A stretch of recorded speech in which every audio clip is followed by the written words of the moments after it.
할렐루야, 제일장로교회 청년부 통독반 오신 모든 여러분들 환영합니다. 오늘 우리가 함께 살필 말씀은 민수기 1장에서 6장입니다. 함께 기도하고 시작하겠습니다. 하나님 아버지, 감사합니다. 오늘 이 민수기 1장에서 6장까지의 그 말씀을 통하여서 하나님께서 우리를 바라보시는 그 시선을 이해하고 또 하나님의 정말 그 부르심에 합당하게 사는 그 삶을 생각하게 도와주시옵소서. 예수님의 이름으로 기도하였습니다. 아멘. 네, 오늘 우리가 살펴볼 이 민수기 말씀의 배경은 우리가 지난 시간 살펴본 민수기 개관에서 여러분들 충분히 보셨을 겁니다. 자, 시내산 그리고 가데스 바네아 모압 평지가 핵심적인 지명 세 가지다. 꼭 기억해야 된다. 이렇게 이야기를 했어요. 시내산을 출발했는데 가데스 바네아에서 정탐꾼들이 이 약속의 땅을 보고 악평하게 되는 일들이 벌어집니다. 물론 여호수아와 갈렙은 제외하고 10명의 정탐꾼이 잘못된 보고를 하게 되는 것이죠. 그 땅은 좋았는데 그 땅에 사는 거민들이 너무 커서 우리가 대항해 볼 수 없다라고 이렇게 회의적인 시각으로 보고를 하다가 그 땅도 나쁘다라고 자신들의 처음 보고를 바꾸어 버립니다. 자, 그러면서 그 불평으로 말미암아 모든 이스라엘 백성들이 불신에 전염이 돼서 결국에는 하나님께 원망하고 이집트로 돌아가야 되지 않겠냐라고 하는 그런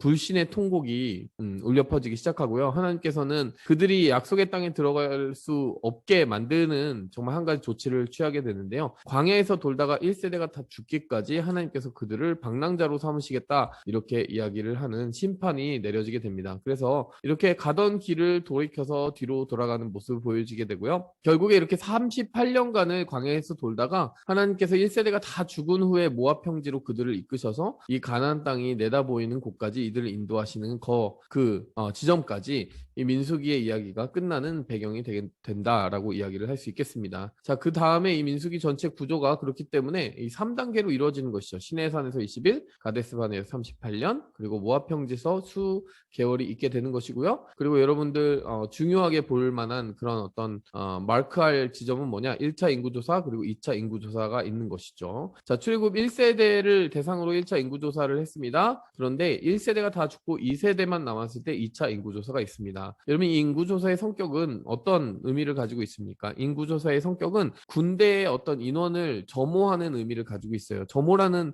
단어를 들어보셨는지 모르겠는데요. 군대에서는 한 명, 두 명이 자기 위치에 있는 것이 매우 중요합니다. 그렇기 때문에 싸울 수 있는 인원이 몇 명인지를 제대로 계수하는 것도 중요하고 그들이 제 자리에 있게 만드는 것도 중요해요. 그래서 이 인구조사를 한다는 것은 하나님이 이스라엘 백성들을 어떻게 보고 계시는지에 대한 그 관점을 보여주는 것입니다. 하나님은 이스라엘 백성들을 약속의 땅에서 가나안 백성들과 싸워서 가나안 원주민들과 싸워서 그 땅을 취하는 영적 전쟁의 군대로 보고 계시다라고 하는 것을 이해할 필요가 있습니다. 그래서 여러분 민수기라는 이름 자체가 넘버스라고 했잖아요. 인구조사 두 번에 걸친 그 인구조사가 바로 이 민수기의 이름을 정하게 된 핵심적인 이유라고 보시면 되겠고 결국 민수기는 하나님이 우리를 영적인 군사로 보고 계시다라고 하는 핵심적인 그런 내용을 전달하고 있다. 자, 이렇게 이해하시면 되겠습니다. 자, 그에 걸맞도록 이제 민수기 1장과 그 6장까지의 내용이 이어지게 되는데요. 여러분 1장의 핵심적인 내용은 뭐였습니까? 여러분이 쭉 읽어보셨는데요.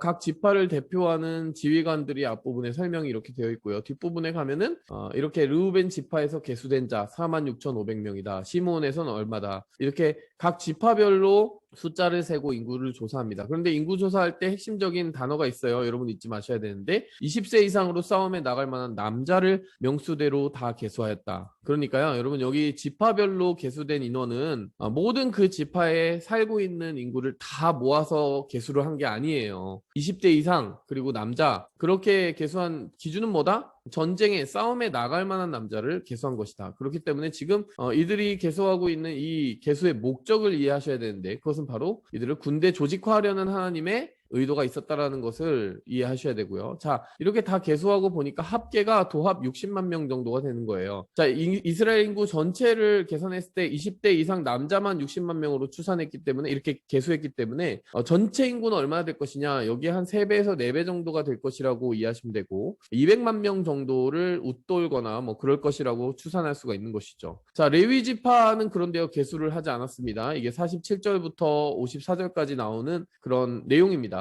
그러나 레위인은 그들의 조상의 지파대로 계수에 들지 아니하였으니, 자, 왜 계수에 들지 아니하였느냐? 레위 지파만은 계수하지 말라고 하나님이 49절에 명령하셨기 때문이고요. 그들에게 따로 맡겨진 일이 있었기 때문이에요. 성막과 모든 기구와 부속품을 관리하는 역할이 있었기 때문입니다. 자, 그러니까 여러분 여기 보시면은 그 각 지파에게 배치도가 나와 있거든요. 2장에서 자세히 살펴볼 텐데, 자, 여기 이 중심 한복판에 있는 게 회막입니다. 성막이에요, 성막. 이 성막을 둘러싼 이 지금 작은 무리들 보이시죠? 1, 2, 3, 4. 여기가 바로 레위 지파 아론 제사장들이 이렇게 이 성막 주변을 에워싸고 있습니다. 자, 그리고 이 주변에 있는 3대씩 나누어서 동서남북을 에워싸고 있는 것이 각 지파들이에요. 자, 레위 지파는 그러니까 이 12 그 단위에 들어가지 않는 거죠. 레위 지파는 따로 있는 것입니다. 레위 지파가 따로 있는 이유는 이 회막의 봉사를 위해서, 그리고 회막이 이동할 때마다 이 텐트를 걷어야 되잖아요. 그리고 모든 물건들을 챙겨야 되지 않습니까? 그런 봉사를 위해서 레위 지파를 저기에 따로 구별하여 놓으셨다는 것입니다. 자, 이렇게 그 광야에서만 따로 레위 지파가 구분되는 것이 아니라 약속의 땅에 들어갔을 때도 레위 지파는 자기 땅이 없어요. 레위 지파는 각 지파들이 분배받은 그 땅에 곳곳의 성읍에 흩어져서 사는 겁니다.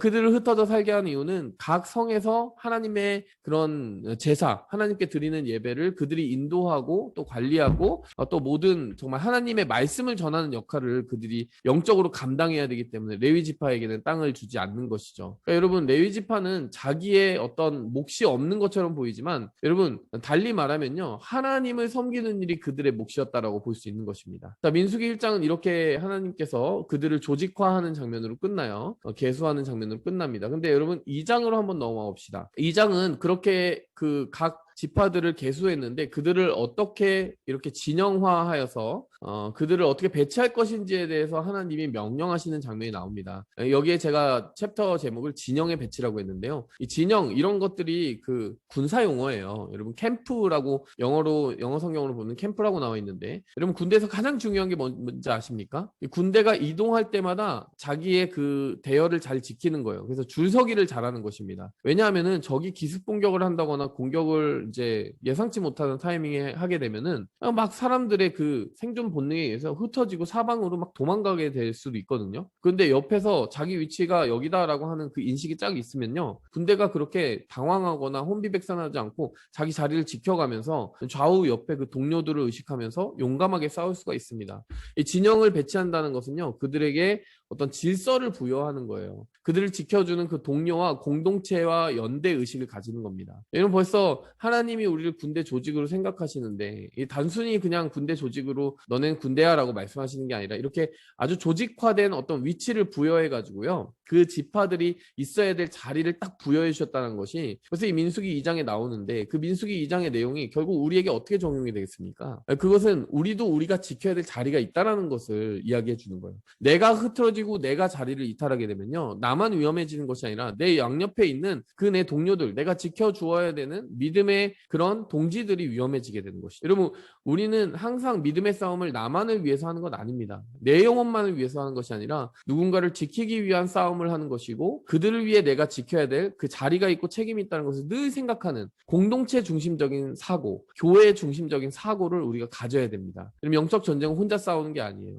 달리 말하면 내가 그렇게 책임감이 있게 내 자리를 지킨다면 내 옆에 있는 동료들도 자리를 지킬 것이고, 그들이 나를 지키고 내가 그들을 지키는 그런 어떤 상호 유익한 그런 일들이 벌어지게 될 것이다 라고 하는 것을 볼 수 있는 것이고요. 자, 여기 보니까 3절부터 동방 해돋는 곳에 진칠 자는 진영별로 유다의 진영의 군기에 속한 자라. 자, 유다부터 이렇게 쭉 시작이 되는데요. 동방 해돋는 곳이 어디냐? 여러분 이거를 저렇게 글로 읽으면은 잘 모르겠잖아요. 이 동쪽을 말하는 거예요. 성막을 기준으로 동쪽에 처음으로 언급된 지파는 유다입니다. 자, 그리고 나서 그 곁에 진칠 자는 이사갈 지파다. 5절에 나오죠. 그래서 유다 바로 옆에 이사갈을 배치하는 것이고요. 자, 그리고 스불론 지파라. 왜 스불론 지파가 여기 있는 것이죠. 자, 그 다음에 쭉 내려와가지고 그 다음에 시므온 르우벤 지파가 여기 나오지 않습니까? 남쪽에는 르우벤 지파의 군대 군기가 있다. 그러니까 여기가 동쪽이었는데 남쪽으로 넘어와서 르우벤 그리고 시므온 갓 이제 쭉 따라가는 방법을 아시겠죠? 에브라임, 므낫세, 베냐민, 단, 아셀, 납달리 이렇게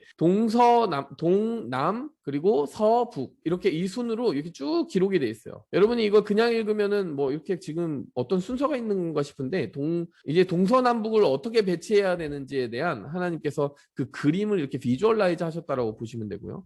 이제 재밌는 것은 여기 군기가 있다. 이 르우벤 진영에 군기가 있다. 이 군기가 있다라는 것도 여러분 주목해 보셔야 되는데요. 바로 여기 하트 표시해 놨죠. 지금. 자, 이건 뭐냐면요. 동서남북의 그 각각을 담당하는 머리가 되는 지파에 이렇게 하트 표시를 한 겁니다. 그래서 여기 이제 군기가 있는 진영, 그러니까 군대 깃발을 들고 있다는 거예요. 깃발은 뭡니까?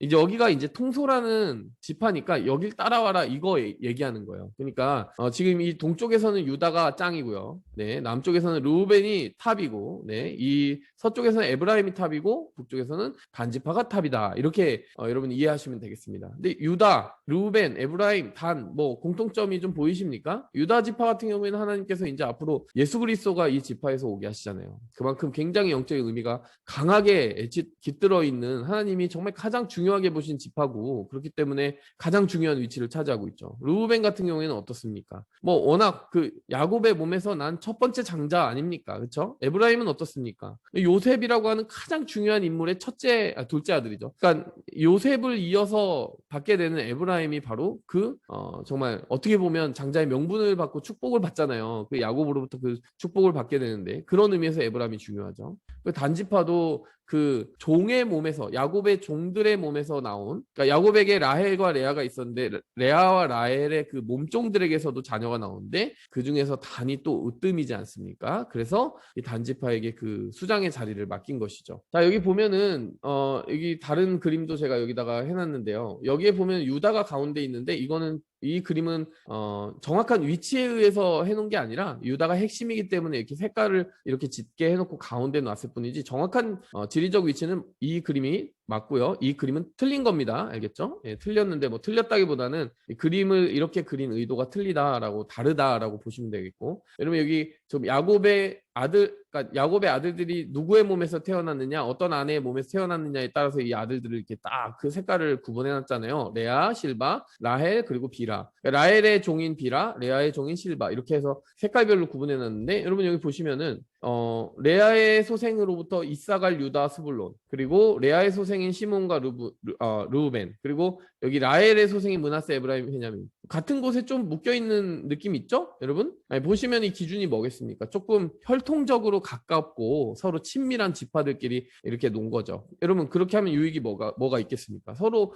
뭐 원체 좀 가깝고 친밀하다 보니까 군대 조직으로서 이렇게 소통하기가 편하겠죠. 근데 이렇게 그 군대 조직화되고 이들이 배치되었다는 것을 이해하시면 되겠고요. 자, 엄밀히 말하면 이 그림은 틀린 거예요. 그러니까 자, 이 그림은 뭐 이렇게 지파가 바깥쪽으로 뻗어나가는 식으로 되어 있는데 사실 이게 맞습니다. 이게 조금 더 좀 맞지 않나 이런 생각이 들고요. 자, 그 다음 민수기 3장으로 이어가 보도록 하겠습니다. 자, 민수기 3장을 보면은 레위 지파의 역할에 대해서 자세히 설명하는 그 챕터가 바로 민수기 3장이에요. 하나님께서 먼저 아론과 제사장을 세우는 그런 장면이 나옵니다. 여러분 제사장이 뭡니까? 여러분 제사장의 역할은 바로 여러분 이 빨간 부분 성막에서 하나님을 섬기는 것인데 이 성막도 그냥 성막이 아니에요. 그 성막에서 가장 핵심적인 구역이 어딥니까? 텐트 안쪽이잖아요. 거길 뭐라고 하죠 우리가? 성소라고 합니다. 이 성소 바깥에 뭐가 있어요? 번제단이 있고 뭐 물두멍이 있고 그런 곳이 있지 않습니까? 여러분 크게 보아서 이 성막에서의 일은요 성소 안에서의 일과 성소 바깥의 그 성소의 뜰에 있는 번제단에서의 일 이렇게 양쪽으로 구분할 수가 있는데요. 여러분 중요하게 봐야 되는 건요. 아론과 제사장이라는 그룹 1그룹 자 기억하세요. 자, 두 번째 그룹은 레위 지파. 자 이렇게 1, 2그룹이 있다는 걸 기억하셔야 됩니다. 네, 아시겠죠? 여러분 성소에 들어갈 수 있는 거는 유일하게 1그룹밖에 없어요. 아론이라고 하는 그 사람과 또 아론의 아들들이 지금 부제사장격으로 이렇게 일을 하잖아요. 그러니까 아론은 대제사장이고 그 아들들은 그냥 이어서 받는 또 섬기는 같은 제사장들. 자, 아론과 제사장들만 성소에 들어갈 수 있는 거예요. 자, 근데 나답과 아비후라는 아들은 죽었어요. 첫째, 둘째가 죽었습니다. 잘못된 불을 들이다가 죽었어요. 그래서 셋째, 넷째인 엘르아살과 이다말이 제사장이 되는 장면이 여기 나와 있습니다. 자, 여기 보이시죠? 자, 왜 죽었는지도 여기 4절에 나오죠. 자, 그런데 그 다음에 아론과 제사장들은 성소에서 일한다고 하지만 여러분 한번 상상해 보실래요? 당시에 예배를 드린다는 게 단순한 게 아니잖아요. 여러분 성소 안에서 이렇게 향을 계속 피우고 그리고 진설병을 계속 그 상에 끊이지 않게 놓고 뭐 이런 역할들은 아론과 제사장이 하지만요. 그 바깥에 뜰에서 해야 되는 역할 얼마나 많습니까? 어떤 일들 해야 됩니까? 여러분 번제단에다가 그 동물들을 놓고 태우고 뭐 이런 것들을 해야 되잖아요. 물론 아론과 제사장이 그걸 인도하기는 하지만 여러분 한번 생각해 보세요. 그럴 때마다 동물들을 이 아론과 제사장 몇 명이 계속 그걸 다 감당한다? 아론과 엘라살과 이다말 세 명이서 그걸 다 동물을 잡고 여러분 그거 어마어마하게 큰 일이잖아요. 여러분 그거는 돕는 손길이 없이는 불가능한 일입니다. 그래서 하나님은 그 아론과 제사장을 도우라고 레위 지파 사람들을 세우신 거예요.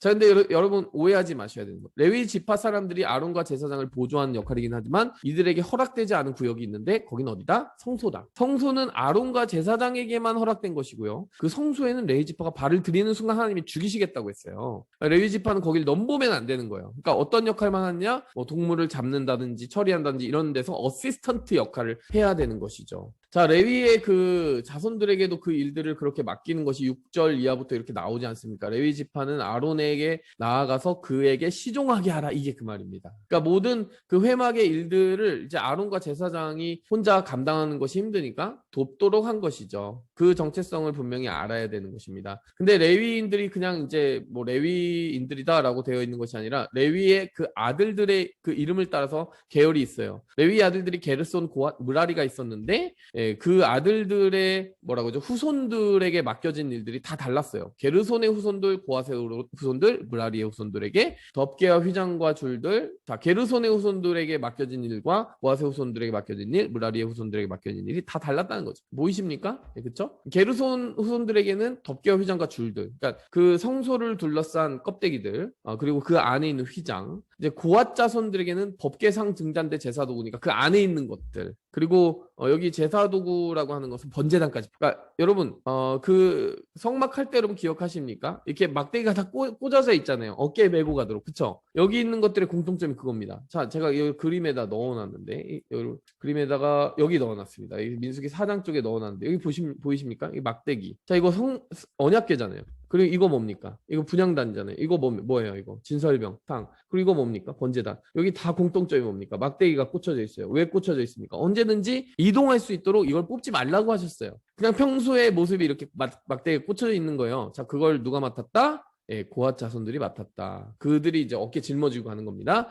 자, 무라리 그 족속들은 뭘 맡았느냐? 널반, 띠, 기둥, 밑받침, 말뚝 이런 거 무겁잖아요, 여러분. 이 무거운 것들은 다 어떻게 해야 됩니까? 수레로 이동시키는 거예요. 자, 근데 이 법궤와 상과 등잔대와 제사도구 같은 건요, 절대로 수레를 이용하지 말라고 하셨어요. 이건 다 사람들이 직접 옮기는 겁니다. 하나님의 그 가장 중요한 신성을 상징하는 물품들은 감히 동물에게 맡기거나 수레에 막 뭐 달구지 끌듯이 하면 안 된다라는 그런 이 의미가 되겠습니다. 자, 어쨌든 중요한 것은 아론과 제사장을 돕는 역할로 레위 지파들이 세워졌다라는 그것이 중요한 것이고요. 아주 중요한 것은 자, 12절부터 한번 보시면 되겠는데요. 제가 3번에 이렇게 정리해놨습니다. 자, 중요한 내용은 이겁니다. 보라, 내가 이스라엘 자손 중에서 레위인을 택하여 이스라엘 자손 중에서 태를 열어 태어난 모든 자를 대신하게 하였다. 그러니 레위인은 내 것이다. 여러분 이게 무슨 말이냐면요. 이집트에서 하나님이 장자를 쳐 죽이는 그 재앙을 내리셨잖아요. 근데 이 피를 바르고 어린 양의 피를 바른 그 이스라엘 자손들의 집은 다 통과하셔서 그들을 구해주셨잖아요. 그러니까 하나님이 구해주신 그 부류를 엄격하게 따진다면은 이스라엘 전체가 아니라 이스라엘의 중에서 장자들 아닙니까? 그렇죠? 하나님이 핏값 주고 사셨다라고 하는 것은요 장자들인 거예요. 그러니까 물론 하나님이 이제 장자들만 하나님의 것으로 삼았다 이게 아니라 하나님이 그 의미를 어떻게 설명하시냐면은요 하나님이 대표하게 하셨다는 거예요. 이스라엘에 태어난 모든 자를 대표하는 역할로 첫째를 삼으셨다는 거예요. 그러니까 하나님이 첫째만 사랑한다 이런 의미가 아니라 첫째가 모두를 대표하는 역할을 감당해야 된다는 것이죠. 자, 그래서 여러분 레위 지파가 하는 역할은 뭐냐면요 레위 지파 사람들이 이스라엘 전체의 어떤 장자들을 다 모아가지고 만든 지파가 아니죠. 그렇죠? 여러분 이해하시죠? 근데 어떻게 된 거냐면요. 하나님이 이 레위 지파 사람들을 마치 이스라엘 자손의 모든 장자를 합친 그 합계로 인식하시겠다라는 거예요. 간주하시겠다라는 것입니다. 그래서 어떻게 하냐면요. 실제로요. 자, 보세요. 장자가 이제 그 1개월 정도 나이만 있어도 속전을 내게 하는데, 속전이 뭐냐면요. 하나님이 그들의 목숨을 살려주셨고 구원해 주셨다는 것을 감사하여 표현하는 금액인 것이에요. 헌금인 것이에요. 자, 그런데 하나님이 뭘 명령하셨냐면요. 흥미로운 것입니다. 자, 흥미로운 것인데, 자, 이스라엘 중에 있는 모든 장자가 몇 명인지, 1개월 이상의 그 모든 장자가 몇 명인지 세봐라 이랬더니 22,273명이에요. 근데 레위인은 몇 명이냐 세보라고 했더니 전체 레위인이 22,000명인 것이에요. 그러니까 하나님이 아까 뭐라고 했습니까? 레위인은 모든 하나님의 장자들, 하나님이 살려주신 그 이스라엘 대표하는 그 대표의 의미를 가지고 있는 이 장자들을 대신하여서 레위인들을 또 하나님이 이 봉사의 역할로 맡기신 것인데, 자, 그렇게 따지면 이 숫자가 정확히 맞아야 되잖아요. 그래서 장자의 숫자와 레위인의 숫자가 지금 273명의 차이가 나잖아요. 그러니까 하나님이 이 레위인들을 내 것이다라고 했을 때 하나님이 그렇게 말하시려고 하는 그 의도가 뭐냐면, 결국 장자들은 내 것인데 그 장자들을 다 데려와서 봉사시킬 수 없으니까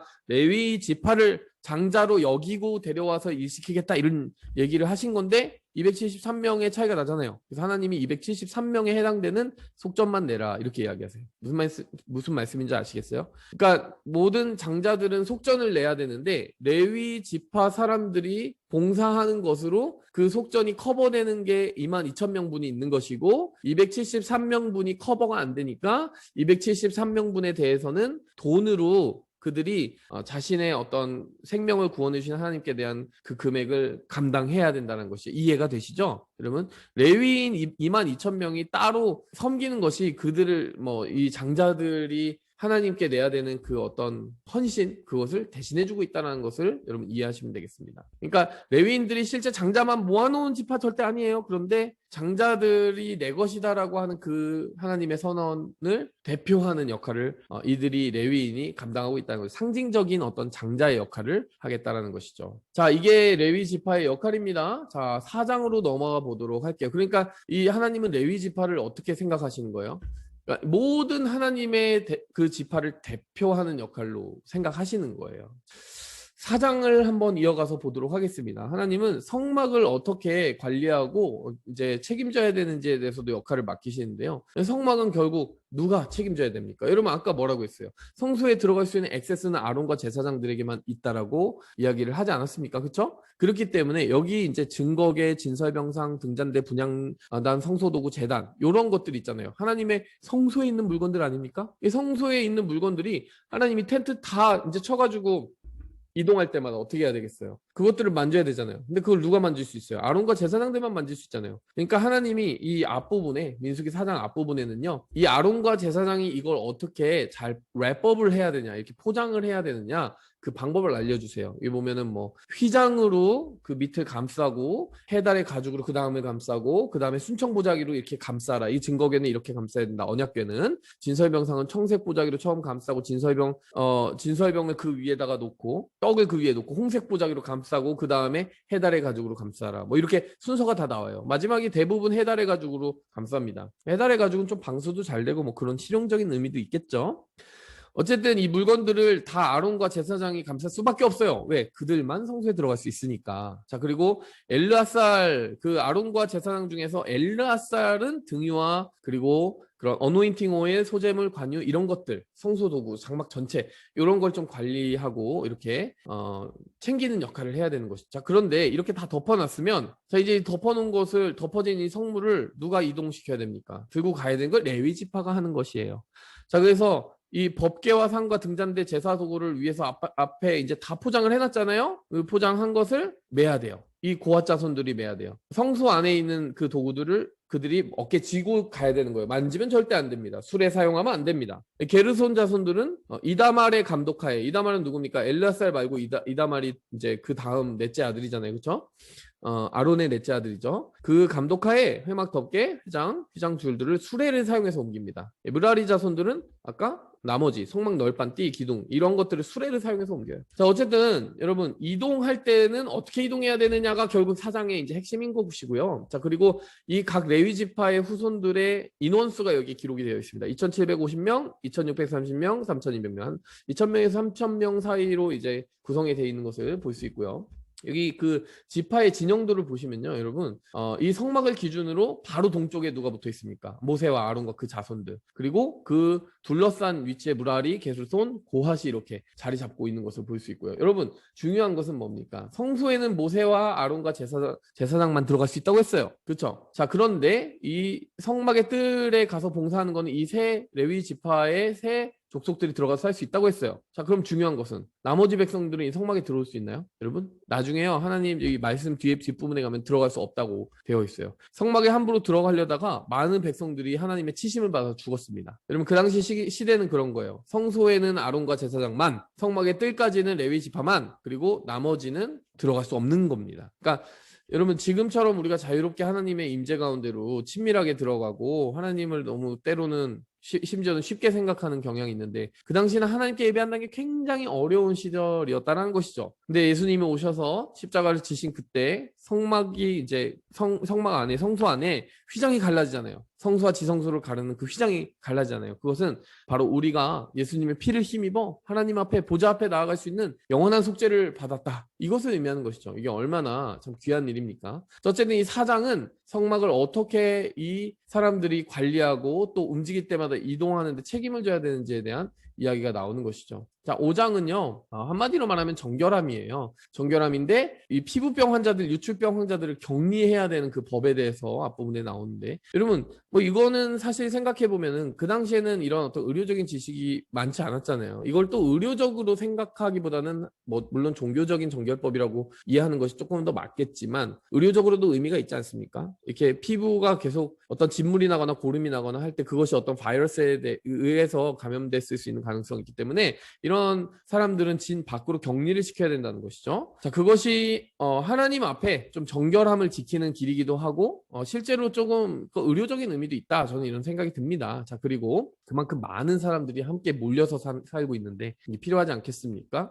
그 다음에 이제 의심의 소재라고 하는 그런 어떤 제사가 있어요. 아주 독특합니다. 이게 뭐냐면은 의심의 소재보다 먼저 나오는 게 이제 고백하고 배상하라라는 것인데, 이 배상할 일이 있을 때 누군가 이렇게 하나님께 죄를 범하여서 여호와께 거역함으로 죄를 지으면은 그 죄에 대해서 값을 치르고 배상을 해야 된다. 근데 배상을 그냥 하는 게 아니라 5분의 1을 얹어서 해야 된다. 그리고 보상해 줘야 되는 어떤 이웃이 있는 경우에, 그 잘못을 이렇게 갚아줘야 되는 이웃이 있는 경우에 없으면 친족에게라도 갚아야 되고, 그 친족조차 없으면은 제사장한테 그 갚아야 되는 예물을 드려야 된다는 거예요. 아주 철저하지 않습니까? 저는 이 말씀이 같이 떠오르더라고요. 마태복음에 예물을 제단에 드리려다가 거기서 형제에게 원망 들을 만한 일이 있는 것이 생각나거든. 예물을 제단 앞에 두고 먼저 가서 형제와 화목하고 그 후에 와서 예물을 드리라. 그리고 우리는 신앙생활을 너무 하나님과 우리의 뭐 1대1 관계 이렇게만 얕게 생각하는 것 같아요. 뭐 하나님께 용서 구하고 용서받으면 다 끝나는 걸로 생각하는데요. 그러면 우리가 이웃에게 어떤 손해를 끼친다? 그러면요, 하나님은 명백히 그 이웃과 상대 1대1로 해서 그 이웃에게 배상하도록 하셨어요. 네, 그렇게 보상받을 사람이 없을 때 친족에게라도 보상하라고 그러고, 그렇게 안 됐을 때 제사장에게 보상하라고 그랬습니다. 그러니까 우리가 신앙생활을 한다는 것은, 자, 이 퀘스천, 사람에게 한 잘못에 대한 용서를 하나님께만 구하는 것이 합당합니까? 그렇지 않죠. 사람에게도 잘못을 고백하고 배상을 해야 된다. 이것이 우리를 하나님 앞에 깨끗한 양심으로 서게 하는 것이죠. 민수기 5장 깨끗함이라고 얘기했잖아요. 자, 의심의 소재는 무엇입니까? 가정의 정결함을 지키기 위한 방법이에요. 그래서 누군가 불륜을 의심한다. 남편이 불륜을 의심했을 때 자기의 아내를 데리고 가서 제사장 앞에서 그의 어떤 정결을 입증하는 그 절차를 이렇게, 우리가 생각할 때 조금 특이한 절차를 밟게 하는데요. 어쨌든 핵심은 무엇이다? 네, 가정을 어떤 불륜이나 외도나 이런 것이 없이 정결하게 지키려는 하나님의 의도가 있는 것이고요. 또 이 의심하는 남편에 대해서도 한번 생각해 보시기 바랍니다. 의심하는 남편. 아내가 실제 그런 불륜을 저지르지 않았는데 마구잡이로 의심하는 경우도 있잖아요. 여러분, 그 의부증, 의처증 뭐 이런 것이 요즘 사회적인 문제가 되기도 하지 않습니까? 근데 만일 여기서 이제 그 하나님이 주신 절차를 따라서, 예, 그런 절차를 따랐는데 아내에게 어떤 병이 생기지 않는다. 예, 이게 저주가 되게 하는 그 쓴물을 마시게 했을 때, 만일 정말로 이 여인이 죄를 지은 사람이면은 막 그 신체적으로 굉장히 아픈 일이 발생할 것이라고 지금 얘기를 했는데, 만약에 그렇지 않는다 그러면요, 이 남편은 더 이상 자기의 그 생각, 어떤 짐작만으로 아내를 의심하는 것에 대해서 그렇게 하면 안 되는 것이죠. 하나님이 이 남편의 의심, 정말 밑도 끝도 없는 의심을 또 씻어주는 절차도 되는 것이죠. 그때부터 만약 하나님이 이걸 다 입증해 주셨는데 이 사람이 계속 의심한다? 그러면 이 남편은 정말 잘못된 남편이죠. 그러니까 하나님이 지금 이 가정의 질서에 잘 개입해 주시는 것인데요. 첫째, 그러니까 불륜과 외도를 철저하게 차단하시는 의미가 있고, 또 한 가지는 의심을 차단하는 게 있습니다. 의심이라는 것이 서로의 신뢰를 깨뜨리는 아주 안 좋은 것이기 때문에 그 의심의 소재라는 것은 그런 의미를 가지고 있는 것입니다. 자, 어쨌든 민수기 5장 전체는 가정을 정결하게, 또 공동체를 정결하게, 이웃과의 관계를 정결하게, 또 건강 보건으로 정결하게 해서 모든 것을 깨끗하고 정결하게 지키시려는 하나님의 의도가 있다. 이렇게 보시면 되겠습니다. 민수기 6장을 보시면 나실인의 서원을 보여주는데요. 자, 나실인의 서원은 무엇입니까? 이렇게 여러 가지 있어요. 특별한 서원을 하고자 하거든. 하나님께 어떤 특별한 약속을 개인적으로 하고 싶은 사람이 있어서 자기 몸을 하나님께 구별해서 드리고자 하면요, 일정 기간 동안 이걸 지켜야 돼요. 첫 번째는 뭡니까? 포도주와 독주를 멀리하고, 네? 포도주와 독주를 멀리하고, 네. 그 다음에 삭도를 머리에 대지 마라. 그러니까 머리를 이제 머리카락을 자르면 안 돼요. 칼을 대면 안 됩니다. 그리고 시체를 가까이 하지 마라. 이런 그 1절부터 8절까지 그런 어떤 의무가 있는 것이죠.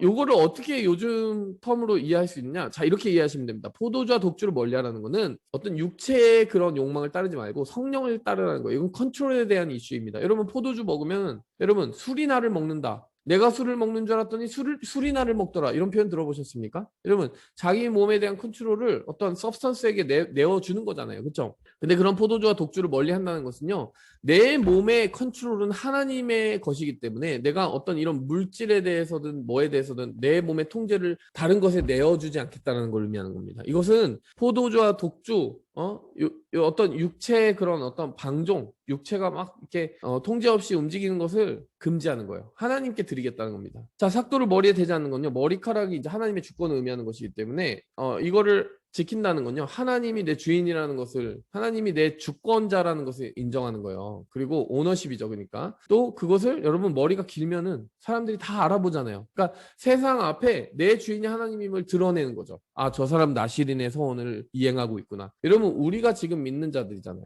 그러면 우리도요, 세상 앞에 드러난 믿음이 있어야 돼요. 우리가 그냥 혼자 믿는 겁니까? 비밀하게 믿는 겁니까? 그게 아니라 우리도 아, 저 사람은 믿는 사람이다라고 하는 것이 눈에 보일 만큼 그렇게 하나님의 주권을 세상 안에서도 인정하는 삶을, 영적 나실인의 삶을 살았으면 좋겠어요. 시체를 가까이 하지 말라, 이런 규정은 뭡니까? 죄를 멀리하라는 거죠. 그러니까 이거는 모든 점에서 우리가 영적으로 정말 깨어있겠다라고 하는, 영적 전쟁을 하겠다는 warfare, 영적 전쟁을 하겠다라는 그런 결심을 보여주는 겁니다. 그래서 이걸 한번 종합해 볼까요? 나는 하나님께 속한 사람입니다. 하나님께 인도함을 받는 사람입니다.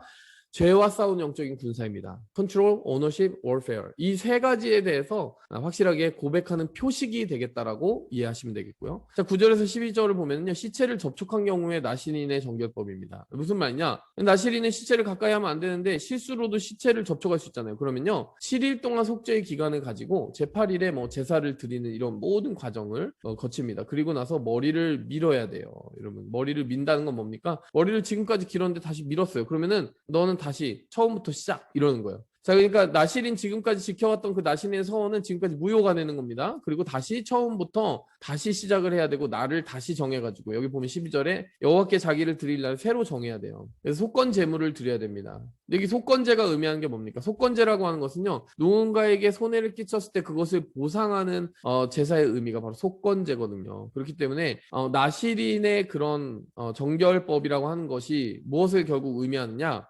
하나님께 서원한 것을 내가 깨뜨리면 하나님께 내가 손해를 끼친 것이다, 이렇게 이해해야 된다는 거예요. 이거 그래서 배상의 제사를 드리라고 하는 것입니다. 자, 13절에서 21절까지는 이 종료할 때 어떤 의식을 드려야 되는지, 뭐 요제, 속죄제, 번제, 화목제, 소제, 이런 것들이 있는데요. 속죄제는 왜 드리겠습니까? 이게 아무리 나실인으로 자기를 구별하여 거룩하게 살려고 해도 죄를 짓는 거잖아요. 우리가 아무리 구별하려고 해도 죄를 짓습니다. 그런 현실을 의미하는 것이고, 번제는 하나님께 영광 돌리는 거예요. 내가 이 서원을 지킬 수 있게 해주신 것이 하나님이다. 이렇게 번제는 영광 돌리는 제사이기 때문에 그런 것이고, 화목제는 하나님과 친밀함을 추구하는 거예요. 그래서 하나님과 나실인으로서 그 서원을 하면서 하나님과 가까워지고자 했던 그 마음을 다시 표현하는 것이고, 소제는 뭡니까? 감사의 표현입니다. 그래서 지금까지 지켜주신 것에 대한 감사의 표현이죠.